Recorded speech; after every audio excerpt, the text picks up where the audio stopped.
Mari kita terlebih dahulu berdoa, memohon pertolongan Tuhan, supaya apa yang kita kerjakan bisa kita lakukan dengan baik. Mari kita berdoa. Bapa di surga dalam Kristus, pada malam ini kami memulai proses pembelajaran kami mengenai mata kuliah Allah dan Dosa yang menjadi bagian penting di dalam pencapaian kami untuk menjadi seorang sarjana Kristen di setiap program studi yang kami tempuh. Ya Tuhan, pimpin, sertai supaya proses pembelajaran ini dengan baik dan lancar. Di dalam nama Tuhan Yesus, kami berdoa, kami bersyukur. Amin.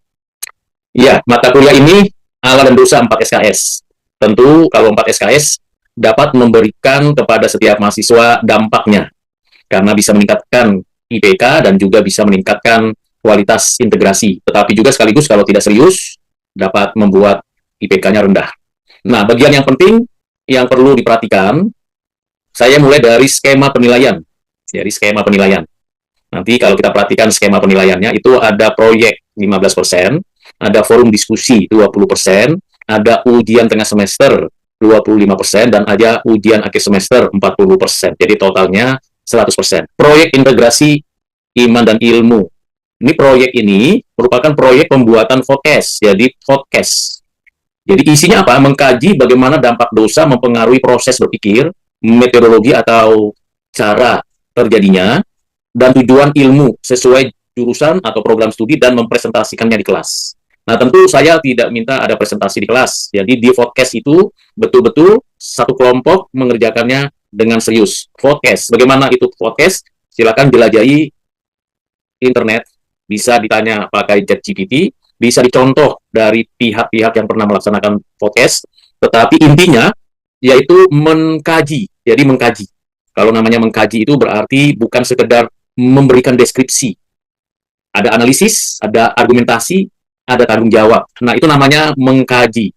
Mengkaji apa? Dampak dosa. Jadi bukan mengkaji pikiran-pikiran yang lain, tapi mengkaji dampak dosa. Yang mempengaruhi apa? Proses berpikir, caranya, dan tujuan dari ilmu sesuai dengan program studi. Jadi bisa dicari, ditemukan bagian penting dari bidang program studi, isu-isu tentang dampak dosa. Nanti tentu untuk mengetahui mengertinya, perlu pembelajaran di materi demi materi yang ada di Moodle. Forum diskusi, ini setiap mahasiswa wajib menyampaikan reply minimal 1 kali untuk setiap forum pada minggu yang ditentukan. Minggu kedua, minggu ketiga, minggu kelima, minggu keenam, minggu ketujuh, minggu kedelapan. Hampir semua minggu ada forum diskusinya. Sehingga ada 6 kali forum diskusi. Ini seringkali diabaikan. Seringkali tidak sepenuhnya mahasiswa untuk memperhatikan. Padahal forum diskusi ini menanggapi atau melakukan apa yang diminta oleh dosen. Sehingga setiap mahasiswa bisa mereply. Tidak membuat forum sendiri, tapi mereply apa yang diminta oleh dosen dengan 6 kali forum disediakan di Moodle. Nah, ini bagian yang kedua. Bagian ketiga adalah ujian tengah semester. Ini dikerjakan pada minggu keempat. Tetapi materinya di Moodle itu ada 1, 2, 3, 4, 5, 6, 7. Karena ini adalah kuliah di akselerasi, jadi semuanya dibagi 2. Jadi minggu ke-1 sampai minggu ke-8 itu bagian pertama sebelum UTS. Dan minggu ke-8 itu artinya minggu ke-4 sekarang. Jadi di sini ada UTS 100 menit daring. Saya tidak akan mengawasinya, saya akan berikan materi yang sudah ada, lalu saya uji, dan saya mengujinya, mahasiswa bisa mengerjakannya. Apa UTS-nya? Esai. Tentunya berkaitan dengan materi pada minggu pertama sampai minggu ke-7. Berapa jumlah esainya? Paling banyak 2. Bisa jadi 1 soal kasus yang tentunya kontemporer, yang saat ini sedang terjadi berkaitan dengan dosa, Kristus, dan keselamatan.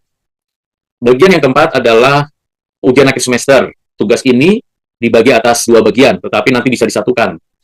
Yang pertama, mahasiswa mewawancara 1 tokoh non-Kristen.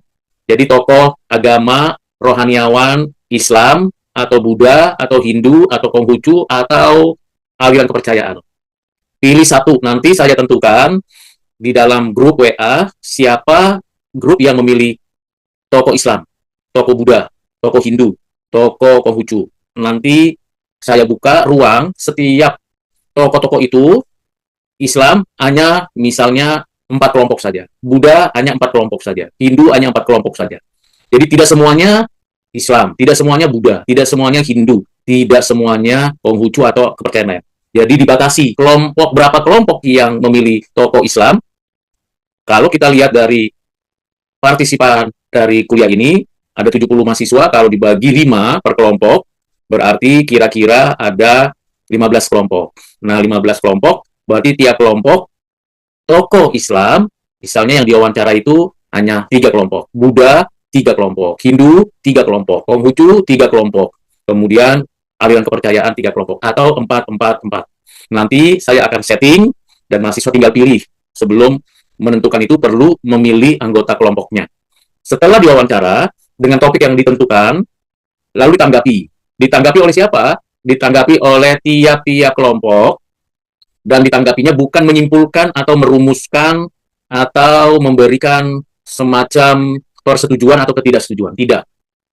Penanggapannya berdasarkan 2 alat bukti penanggapan, yaitu Ordo Salutis dan Tulip. Jadi dengan pengertian Tulip yang ada di Moodle dan yang sudah dijelaskan, dan pengertian Ordo Keselamatan, dengan 2 pengertian ini, maka itu menjadi alat ukur menanggapi pendapat dari tokoh Islam atau Buddha atau Hindu atau Konghucu atau yang lain.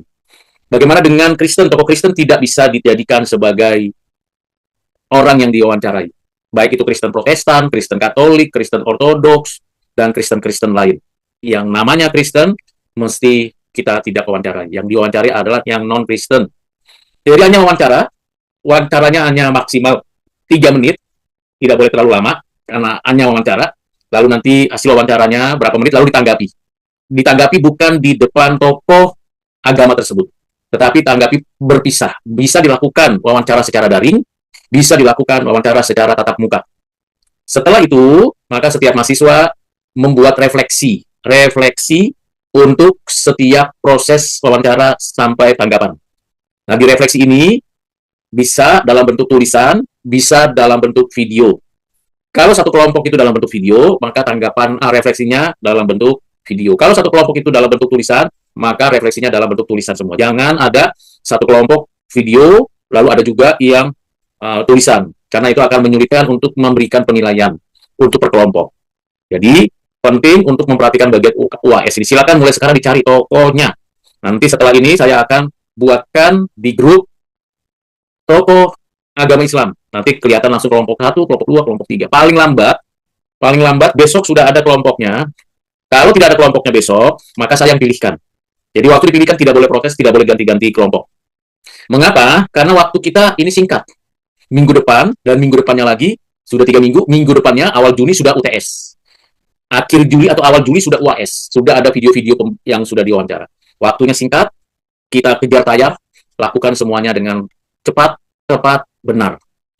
Jadi bagian-bagian ini perlu diperhatikan, ketentuannya yang perlu diperhatikan, peraturan-peraturan kelasnya. Jadi peraturan kelas sudah ada di Moodle, silakan dibaca dengan teliti.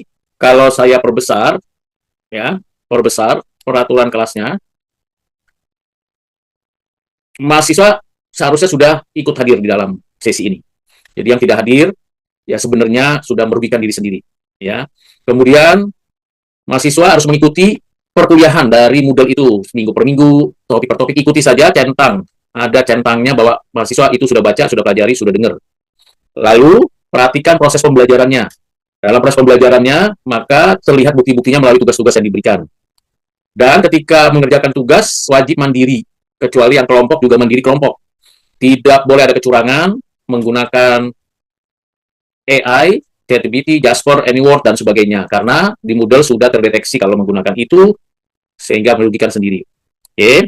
Kalaupun nanti, makanya tidak mungkin kecuali UTS ya yang tertulis. Kalau podcast pasti video, kalau wawancara pasti video, kalau forum, nah ini bisa menimbulkan problem. Kalau dia kena turnitin di atas 30%, maka langsung fail mahasiswa tersebut. Saya ulangi, jika ada turnitin 30% pada forum diskusi, maka akan ada penalti fail. Semua wajib untuk masuk grup. Jadi masuk grup WA, sudah ada di Moodle, silakan diikuti. Jika terjadi kendala Moodle saat due date, silakan info ke dosen atau kirim email. Nah, ini tidak akan diberikan ke saya, tapi WA, melalui WA. Jangan ditunda. Lalu, kelalaian pengumpulan mengakibatkan tugas ujian tidak dinilai dan tidak diterima. Itu bagian yang pertama yang perlu diperhatikan. Sekali lagi, ini adalah hal yang perlu dilakukan. Sampai sini dulu, kalau ada pertanyaan, 1 atau 2. Kalau tidak ada pertanyaan, saya lanjut ke materi. Ya, silakan Trivena memberikan pertanyaan. Izin bertanya, Pak, untuk kriteria tokoh yang diwawancarai bagaimana ya, Pak? Oke, terima kasih. Kriterianya pertama dia beragama yang bukan agama Kristen, tak Katolik bukan, bukan agama Kristen yang pasti, bukan Katolik, bukan Protestan dan bukan dari kalangan Kristen, entah Kristen denominasi atau aliran apapun. Yang kedua namanya tokoh agama itu berarti dia benar-benar memiliki kualitas sebagai tokoh agama. Pertama, dia lulusan dari satu sekolah keagamaan yang bertanggung jawab. Kedua, dia memang aktif di dalam organisasi keagamaannya. Ketiga, orang tersebut betul-betul menguasai apa yang menjadi keyakinannya. Keempat, mereka betul-betul memberikan jawaban yang sesuai dengan ajaran agamanya. Nah, keempat ini menjadi satu bagian. Bisa laki-laki, bisa perempuan, yang pasti memiliki kapasitas. Kalau dia hanya pengurus bagian kecil, lebih bagus hindari. Ya, karena nanti akan ada problem ketika ditanya hal-hal yang berkaitan dengan kepercayaannya. Itu kriterianya. Yang kedua, kriterianya bisa orang Indonesia, bisa orang di luar Indonesia. Yang pasti dibuat rekaman videonya, bukan audio saja. Jadi kalau audio saja, ya tidak ada nilainya, harus ada videonya. Dan pastikan tidak boleh hasil rekaman dipublikasikan ke publik, ke media. Jadi nanti tautannya melalui Google Drive, Google Drive. Dan setelah selesai, mata kuliah ini silakan dihapus dari sana, dipegang sendiri, menjadi hak dari kelompok tersebut. Dosen juga demikian akan menghapus data-data video hasil wawancara. Kemudian, wawancara ini harus betul-betul atas persetujuan dari tokoh agama tersebut. Bukan orang-orang yang sembarangan diambil dari tempat-tempat yang tidak bisa dipertanggungjawabkan. Banyak orang yang beragama Islam, banyak orang beragama Buddha, banyak orang beragama Hindu atau Konghucu dan sebagainya, tidak boleh sembarangan ambil. Nanti bisa menimbulkan persoalan dari pertanyaannya dan tanggapannya. Jadi pertanyaan itu menjadi penilaian tersendiri, tanggapan menjadi penilaian sendiri, refleksi menjadi penilaian tersendiri. Ada rubrik penilaian untuk itu. Kira-kira begitu dulu jawaban dari saya. Satu lagi ada pertanyaan? Kalau selamat malam, izin bertanya Pak. Silakan. Jadi untuk podcast sih, pertanyaan pertama, apakah semua anggota kelompok harus terlibat di dalam podcast wawancara dengan tokoh agama? Yang pertama. Pertanyaan kedua, kalau kita akan mewawancara tokoh agama di luar non Kristen, itu kan biasanya ada sensitif ya Pak. Apakah dari kampus ada surat untuk yang saya minta persetujuan dari, atau kita seperti apa Pak biasanya? Untuk ya jaring saja sih, karena ini sesuatu yang sensitif ya Pak. Itu aja Pak pertanyaannya. Terima kasih. Baik, pertanyaan yang pertama, tidak bisa menggabungkan podcast dengan wawancara. Podcast itu mahasiswa. Podcast itu mahasiswa dengan mahasiswa. Kalau per kelompok itu berarti ada 5 mahasiswa yang sama-sama divideokan berbicara tentang dampak dosa. Jadi tidak berbicara tentang tokoh agama kalau podcast. Nah, kalau wawancara, kalau mau membutuhkan surat, nanti saya langsung berikan formatnya. Jadi formatnya nanti saya taruh di grup atau taruh di dalam Moodle dalam bentuk Word, silakan diisi sendiri, lalu nanti saya kirimkan ke pimpinan untuk ditandatangani. Jadi jangan diubah-ubah formatnya, karena itu menjadi format yang perlu pertanggungjawaban. Ada nomor suratnya nanti, ada ketentuan yang berlakunya. Dan pertanyaannya kepada non-Kristen, tentu memperhatikan kesopanan, karena itu menjadi penilaian, memperhatikan cara menyampaikan pertanyaan, karena itu menjadi penilaian, juga memperhatikan bahasa atau kata yang dipilih. Inilah proses pembelajaran. Jadi mahasiswa langsung dilatih terjun ke lapangan bagaimana berjumpa dengan orang yang bukan Kristen, menanyakan tentang keadaan kehidupan dari keagamaan mereka. Jadi di situ penilaiannya. Kalau penilaiannya dari sana kita akan berikan penilaian, lalu tanggapannya. Jadi tanggapannya jangan ditanggapi di depan narasumber. Perlu ketahui tadinya kalau reguler ya, reguler itu atau kelas bukan akselerasi atau bukan kelas percepatan, itu narasumbernya harus 2, beda agama. Tapi karena ini kelas akselerasi, narasumbernya hanya 1 saja. Jadi jangan pilih ada 2, hanya 1 saja. Mesti ditanggapi dengan baik. Begitu. Itu dulu ya penjelasannya. Nanti saya berikan tambahkan lagi setelah bagian yang ini yang saya ingin sampaikan. Apa saja yang perlu kita pelajari pada bagian ini? Yang pertama, kita harus belajar bersama tentang natur, tipe, dan universalitas dosa. Nah, ini dipelajari. Apa itu universalitas dosa, dosa asal, karakteristik dosa, dan tipe dosa. Ini semuanya dalam satu pertemuan harusnya dimengerti dengan baik. Universalitas dosa, karena semua orang telah berbuat dosa dan telah kehilangan kemuliaan Allah. Dosa asal berkaitan dengan kesalahan manusia di dalam kondisi dan situasi yang sudah berada di dalam dosa. Karakteristik daripada dosa apa saja dan tipe dosa itu bagaimana. Ini mesti dipelajari bagian ini. Bagian kedua adalah hukuman, akibat, dan dimensi sosial dosa. Ini bagian kedua. Dua jenis hukuman, ada hukuman alamiah dan hukuman positif, ada tujuan hukuman, ada akibat dosa dari kematian sampai kematian jasmani, kematian rohani, maupun kematian kekal. Ada dampaknya dalam kehidupan, dan ada dampaknya dalam kehidupan sosial dan keselamatan. Ini menjadi bagian yang perlu dan diperhatikan. Yang ketiga adalah pengekangan dosa. Nah, ini berkaitan dengan anugerah umum. Manusia berdosa, Allah beranugerah, dan anugerah Tuhan secara umum menahan manusia berdosa bertambah banyak. Sarana dalam pengekangan itu adalah pewahyuan umum dan pemerintahan yang disediakan Tuhan untuk setiap wilayah, negara, dan bangsa. Lalu bagaimana peran Roh Kudus bekerja di dalam menahan keberdosan makin bertambah, dan ilmu pengetahuan serta disiplin ilmu yang menjadi sarana juga untuk pengekangan dosa. Ini 3 layer yang perlu diperhatikan berkaitan dengan dosa. Berikutnya, berkaitan dengan kemanusiaan kita yang membutuhkan keselamatan. Di dalam kekekalan, kita tahu ada ketetapan Allah. Kita membaca Alkitab, ada penciptaan, ada kejatuhan, ada providensia, ada penebusan di dalam Kristus yang dimulai dari sejarah anugerah khusus sampai karya Kristus dan tujuan akhir, yaitu di langit dan bumi yang baru. Ini adalah 6 rangkaian penting di dalam kita sebagai orang berdosa menyadari bagaimana sejarah keselamatan dinyatakan Tuhan dan bagaimana Allah menyatakan anugerahnya baik secara umum maupun secara khusus bagi umat pilihan. Kita di dalam Adam, arahnya salah dan strukturnya salah. Kita di dalam pemeliharaan Tuhan, maka kita mendapatkan banyak berkat walaupun manusia berdosa, kita berdosa, anugerah umum Tuhan masih tersedia. Masih ada orang yang menggunakan akal budi, hati nurani, dan kebudayaan sebagai sarana Tuhan menyatakan anugerahnya. Dan kita di dalam Kristus yang memberikan arah yang benar dan struktur yang benar, di dalam Kristus ada pengampunan dan ada keselamatan, dan akhirnya nanti setelah kedatangan Tuhan kembali, kita akan menikmati langit dan bumi yang baru. Ini 3 bagian penting, topik penting di dalam mengenal Kristus. Dari dalam Adam, dipindahkan menjadi di dalam Kristus. Rangkaian ini menjadi rangkaian yang perlu untuk dimengerti. Di dalam bagian perjanjian anugerah, khusus untuk Kristus, mulai dari perjanjian lama, sampai dengan pengharapan mesianik, dan siapa Kristus yang datang, yang menyatakan diri, anak Allah yang inkarnasi menjadi manusia. Kita menjelaskan siapa Yesus adalah pribadi yang menyatakan diri.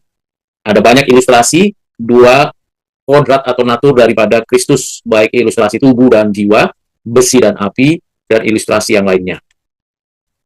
Lalu berikutnya kita belajar tentang keilahian Kristus. Keilahian Kristus, baik itu dalam konteks kita belajar tentang apa yang Kristus nyatakan ya di dalam kehidupan kita, baik itu di dalam sejarah, di dalam pelayanannya, perendahannya, sampai pemulihannya.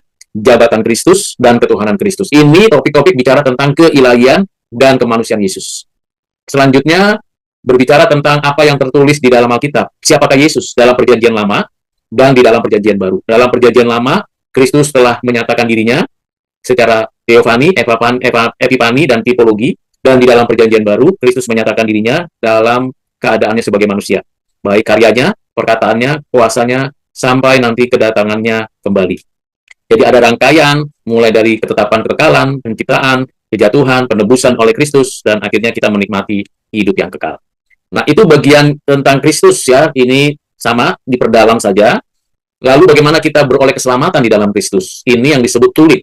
Jadi, ketika mahasiswa nanti menanggapi apa yang diberikan oleh narasumber tokoh agama non-Kristen berbicara tentang keselamatan, apa itu keselamatan, bagaimana itu keselamatan, mengapa diperlukan keselamatan menurut agama Islam, Buddha, Hindu, Konghucu, dan sebagainya, lalu mahasiswa mesti menanggapinya berdasarkan tulik. Apa itu tulik? Pertama, total depravity, kerusakan manusia karena berdosa. Ini kita sudah bahas pada bagian awal tentang manusia yang berdosa. Unconditional election, ini bicara tentang pilihan Tuhan yang sungguh tanpa syarat. Lalu ini berkaitan dengan anugerah khusus. Limited atonement berkaitan dengan penebusan Kristus yang terbatas bagi orang pilihan. Lalu irresistible of grace, bagaimana anugerah itu tidak bisa ditolak bagi orang pilihan.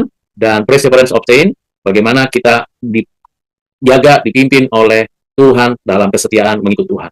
Jadi ini bagian yang perlu, inti sekali untuk setiap orang Kristen mengalami yang namanya kehidupan perolehan keselamatan. Dari berdosa sampai beroleh keselamatan. Dan jawaban dari setiap tokoh-tokoh non-Kristen yang berargumentasi tentang keselamatan, itu harus dijawab berdasarkan pemikiran yang ada di dalam tulip ini. Jadi ukurannya penilaiannya dari sini. Nah, ini penjelasannya, satu bagian demi satu bagian. Lalu bagian kedua yang ingin saya sampaikan untuk menjadi ukuran adalah Ordo Salutis, tentang keselamatan. Jadi bicara tentang keselamatan di dalam rangkaian pembelajaran mata kuliah ini, Ordo Salutis menjadi tolok ukur yang kedua dalam menilai tanggapan. Apakah mahasiswa menanggapi berdasarkan urutan keselamatan? Ada regenerasi, ada konversi, ada pembenaran, ada pengudusan, ada ketekunan, ada pemuliaan. Regenerasi dan konversi merupakan bagian keselamatan yang fokusnya pada pembenaran, lalu proses kehidupan orang Kristen yang dibenarkan dan dikuduskan sampai dengan tujuan akhir. Jadi bagian demi bagian ini menjadi tolok ukur untuk menanggapi jawaban dari tokoh-tokoh non-Kristen. Ini menjadi akhir daripada perkuliahan, yaitu bagaimana kita tekun, dipenuhi Roh Kudus, dan memiliki karakter Roh Kudus dengan buah Roh Kudus 9 karakter. Dari prinsip, terus 9 karakternya sampai tujuan akhir. Itu bagian penting yang perlu diperhatikan. Jadi yang pentingnya berkata, mengenal Allah yang kudus, memahami dosa manusia dan meresponi anugerahnya. Bagaimana dosa dialami oleh manusia dan anugerah Allah, anugerah keselamatan di dalam Kristus dinyatakan dan kita menerima keselamatan. Itu bagian yang penting yang sudah disampaikan pada bagian pertama untuk perkuliahan malam ini. Nah, kembali kepada tugas. Sekali lagi, untuk bagian proyek integrasi ini, ya, dikumpulkannya pada minggu keempat. Jadi sesi terakhir sebelum UTS. Ya, jadi tidak boleh tertunda. Alasan apapun nanti akan sulit karena tidak bisa kita menanti keterlambatan. Berikutnya adalah forum diskusi. Nah, ini kan terbuka dari minggu kedua 3, 4, 5, 6, 7, 8. Jadi kalau sudah terbuka setelah UTS sampai sebelum UAS, ini harus selesai.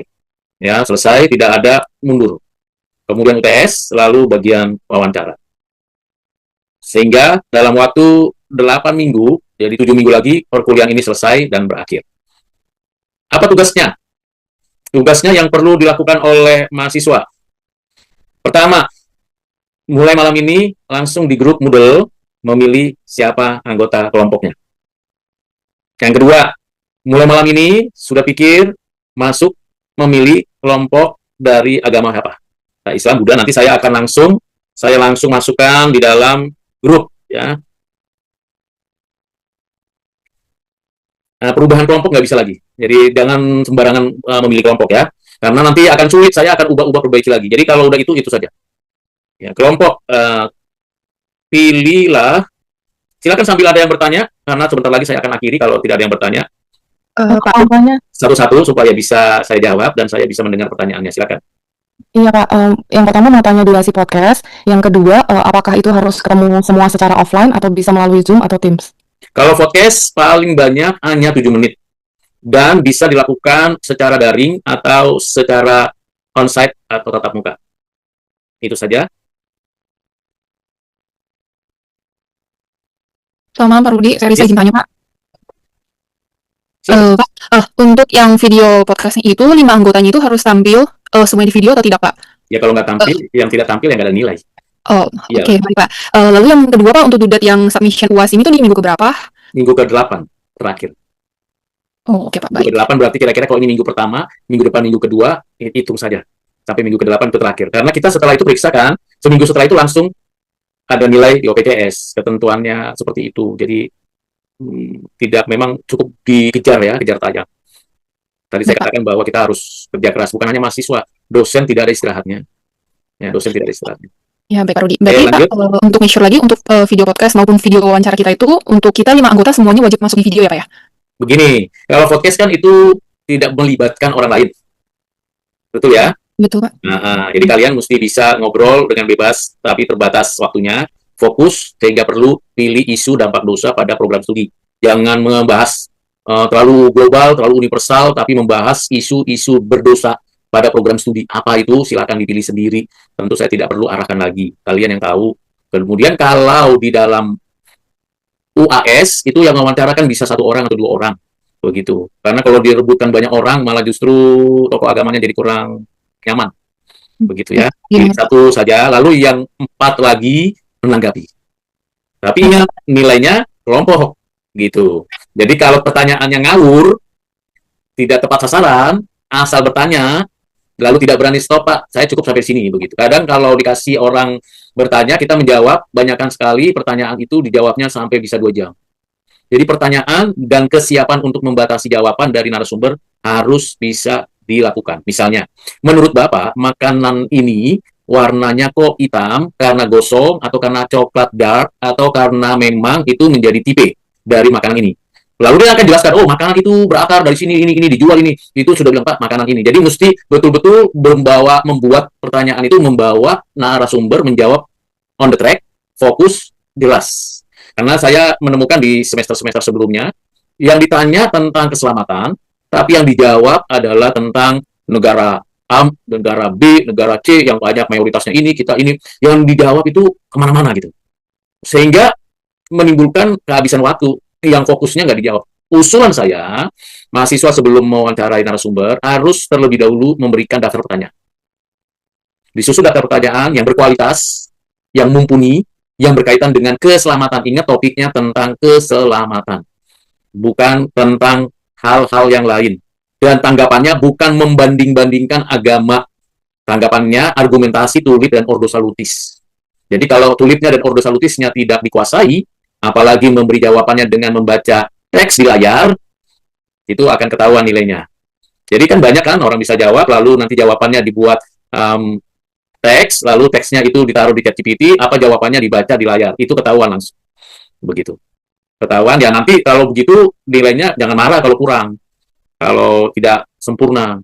Ya kan mungkin di antara mahasiswa ada yang sudah mengambil mata kuliah alat dan ciptaan pada semester lalu kan, ada yang nilainya kurang lalu protes. Begitu kita ngobrol, saya hanya tawarkan mau terus nilainya ini atau saya kurangi. Karena hasilnya sebenarnya tidak memenuhi syarat yang diperlukan dari rubrik. Rubriknya silakan baca di Moodle, silakan baca di RPS, begitu. Itu saja. Silakan satu lagi. Bapak, terakhir saya mungkin izin bertanya yang terkait wawancara dengan tokoh agama ya Pak ya. Selain kita memahami struktur penugasan dari Bapak, saya juga pikir video ini tuh maknanya harus tersampaikan. Ini juga mungkin ada di poin penilaian, sehingga menuju pertanyaan Pak, kenapa kita sebagai anak-anak Tuhan, kita sebagai orang Kristen perlu memahami keselamatan menurut agama orang lain itu Pak. Itu sih, mungkin itu sebagai bahan pertimbangan aja untuk nanti videonya mungkin outputnya lebih bisa ada makna. Nah, pertama, kita di bumi ini tidak sendirian. Yang kedua, kita berada di dalam kondisi banyak agama di Indonesia ini. Agama di Indonesia itu yang tercatat ada 6, tapi agama suku itu ada ratusan. Dan agama suku mungkin kalian belum bisa ketemu ya. Kalau mau ketemu silakan cari tokohnya. Misalnya agama suku itu misalnya agama Kahayangan, nah, atau agama Parmalin. Nah, itu ada tokoh-tokohnya itu. Begitu. Jadi kalau tidak seperti itu, lalu apa meaningnya? Ya kalian jangan sampai terikat. Bagaimana keunikan Kristen kita? Sebenarnya ketika ada orang misalnya agama X menjelaskan tentang keselamatan itu seperti ini dan seperti ini dan seperti ini. Lalu kita menanggapi di dalam pengajaran Kristen, tanggapan kami terhadap narasumber ini, pertama, doktrin keselamatan yang mereka ajarkan itu tidak sesuai dengan apa yang tertulis di dalam pengertian tulip, apa saja itu, total depravity, dan ada pengertian ordo salutis. Di pengajaran X tidak ada namanya regenerasi, yang ada kewajiban amal. Nah, mengapa regenerasi penting? Lihat lagi tulip, total depravity. Jadi tanggapan regenerasi itu penting terhadap konsep keselamatan dari agama X berdasarkan kebajikan, bukan berdasarkan regenerasi yang ditentukan Roh Kudus. Karena dalam pengajaran Kristen, orang yang bukan percaya kepada Kristus sebenarnya dalam kondisi mati. Bagaimana orang mati bisa berbuat baik? Nah, ini diuji. Jadi mata kuliah ini tidak hanya cognitive understanding, tapi terbukti fakta. Jangan contoh atau perhatikan pola-pola apologetika non Kristen dengan Kristen yang ada di TikTok, yang dibicarakan tak apa, yang ditanya apa, nggak jelas. Kadang-kadang saya malu sebagai orang Kristen karena saya mendengar bukan menegakkan kekristenan, tapi melecehkan agama lain. Saya ulangi, waktu wawancara, sikap menghargai, menghormati, dan bertutur kata harus sopan. Tidak boleh membuli, tidak boleh melecehkan, tidak boleh merendahkan. Kita hanya bertanya, seibarat seorang anak kecil sedang mengajukan pertanyaan kepada bapaknya, sedang belajar. Bapak, saya mau tahu di dalam agama ini, kalau orang itu sebenarnya ada nggak keinginan masuk ke dalam hidup setelah kematian, keselamatan? Oh ada. Bagaimana ya Pak? Cukup berhenti di situ. Jangan di dalam, nanti argumentasinya di belakang. Setelah selesai wawancara, video argumentasi itu baru di belakang. setiap orang, mahasiswa bisa berargumentasi. Dan argumentasinya, ukurannya berdasarkan tulip dan ordo salutis. Saya pikir ini clear banget yang saya jelaskan. Semoga bisa dapat dimengerti. Cukup ya? Sudah hampir 1 jam. Ada lagi mau tanya? Satu lagi. Saya... Untuk video podcast itu maksimal 7 menit, dan untuk video wawancara itu maksimal 3 menit. Apakah benar, Pak? Wawancaranya. Kalau untuk totalnya, untuk video UAS-nya maksimal 15 menit. Oh, baik, Pak. Kenapa 15 menit? Karena argumentasinya dari antara kalian. Kalau podcast kan langsung ngobrol nih, topik sudah jelas, sudah disetting sedemikian rupa. Dan ingat, podcast jangan baca teks ya, nanti rugi sendiri nilainya. Ya, podcast kayak ngobrol aja gitu, kayak bicara, bercakap-cakap tentang, ada isu nih di mata kuliah kita, ini bicara tentang ini, gimana menurutmu? Tentang apa? Ini, enggak lah, menurut saya begini, menurut Kristen begini. Nah, itu ada perdebatan. Without text. Begitu ada teks, ketahuan. Tahunya dari mana? Dari cara kita bicara. Ya kan bisa memandang, bisa terlihat kok dari gestur. Begitu. Harapan saya jangan ada yang pakai teks. Jadi lebih lincah. 7 menit bisa diedit. Jangan gunakan pakai alat musik yang lain ya. Sehingga mengganggu saya menilai. Coba apa adanya, seperti ngobrol di rumah begitu. Karena kalau pakai alat musik yang itu, saya harus, dan suaranya mesti bagus ya. Suaranya mesti bagus. Kemarin itu sampai saya 100 nggak dengar suaranya, ini gimana ini ya. Sampai saya paksain, akhirnya saya coba buat rekaman sendiri lagi, saya taruh rekaman, saya besarkan di rekaman handphone saya supaya bisa saya dengar. Ternyata ya begitu susah sekali, lalu berisik gitu. Nah, kalian harus coba untuk mengerjakan itu. Memang multitasking ya sekarang, zaman sekarang itu. Tidak boleh hanya satu fokus. Saya belajar teologi, juga belajar AI, saya belajar juga administrasi, saya juga belajar bisnis, saya juga belajar kesehatan, semua harus dipelajari. Tidak berhenti hanya cuma tahu di bidangnya saja. Karena kalian dan saya generasi yang berbeda, belajarnya jauh lebih limpah kalian, sumbernya jauh lebih banyak. Yang perlu adalah bagaimana menyatukan itu menjadi sebuah format untuk menjalani hidup yang baik dan benar.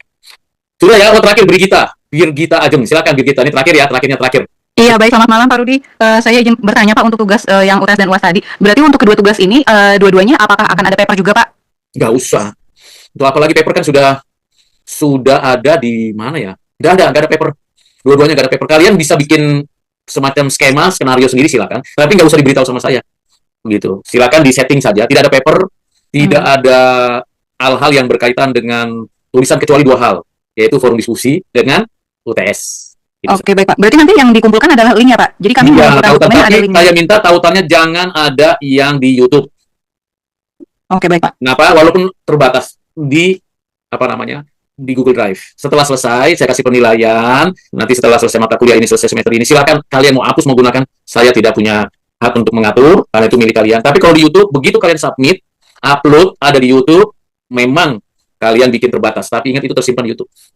Ya, baik Pak. Sama satu lagi Pak, berarti saya mau mencari lagi, berarti yang tugasnya nanti adalah pewawancara tidak perlu untuk menanggapi ya Pak ya. Jadi yang menanggapi adalah anggota kelompok yang belum menjadi pewawancara gitu ya Pak ya. Bebas. Tadi saya kasih kesempatan kalau ada 1 orang yang mewawancara atau 2 orang, maksimum begitu. Kalau dia mau bikin tanggapan lagi juga bagus. Jadi kan dia dapat tambah poin lagi. Oh gitu. Oke, baik Pak. Kan nggak bisa membatasi orang kalau mau kreatif. Ada orang yang tidak mau kreatif, ya sudah. Banyak berkat, banyak rezeki, banyak diberi, banyak dituntut, banyak dapat berkat. Kan begitu. Hidup ini kan begitu. Kalau malas-malas, ya nggak dapat apa-apa lah. Ya kan. Kalau kerja keras, ada bisnis apa, ada usaha apa, ada pekerjaan apa, Tuhan sudah buka jalan. Jadi kalau misalnya ada yang mewawancarai, lalu saya juga menanggapi, saya emosi nih mau menanggapi gitu. Tapi jangan emosi di depan narasumber, emosinya ditanggapi di sini gitu ya, di video sendiri. Boleh silakan gitu, tanggapi konstruktif berdasarkan tolok ukur, tulip dan ordo salutis. Oke, cukup ya, kita akhiri dengan doa. Iya, baik, terima kasih Pak. Baik, mari kita berdoa. Bapak, terima kasih pada malam ini kami sudah memulai proses pembelajaran. Memang begitu cepat, begitu padat, begitu perlu kami berupaya meningkatkan, mengkonsolidasi teman kerja, tempat berkarya, dan segala hal yang berkaitan dengan proses pembelajaran ini. Tuhan tolong beri kesehatan, kesehatian, kesigapan bersama-sama. Supaya kami sama-sama maju, kami sama-sama berhasil, kami sama-sama diberkati oleh-Mu. Terima kasih Bapak, dalam nama Tuhan Yesus kami berdoa. Amin.